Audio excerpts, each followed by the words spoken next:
Automobile दुरुस्ती दुकानाला भीषण आग। वर्धाच्या हिंगणघाट शहरातील कैलास सायंकरांच्या सायंकार ऑटोमोबाईल्स या ऑटोमोबाईल दुरुस्ती दुकानाला भीषण आग लागल्याची घटना घडली।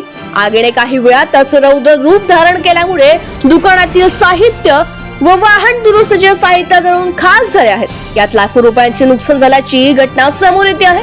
दुकानाच्या पाठीमागील भागात कुणीतरी अज्ञात व्यक्तीने कचरा पेटविल्याचे दिसून आले असल्याने त्यातूनच आग लागल्याची शक्यता वर्तविण्यात येते आहे।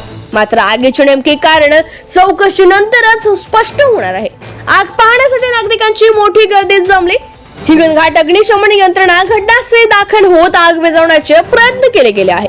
पेट्रोलिंग पथक शहरात गस्त घालत असताना ही आग त्यांच्या निदर्शनास आली। पथक प्रमुख प्रवीण बोधाणे व स्वप्नील जीवने यांनी तात्काळ समयसूचकता दाखवत नगर परिषद हिंगणघाट अग्निशमक दलाचे प्रमुख गौरव गाणार व सुनील डोळस यांना माहिती दिली। तसेच कृषी उत्पन्न बाजार समिती हिंगणघाटच्या अग्निशमक दलालाही तातडीने पाचारण करण्यात आले। नगर परिषद हिंगणघाट अग्निशमक दलाचे अधिकारी गौरव गाणार, सुनील डोळस, होमलेडी किशोर मुंजेवार व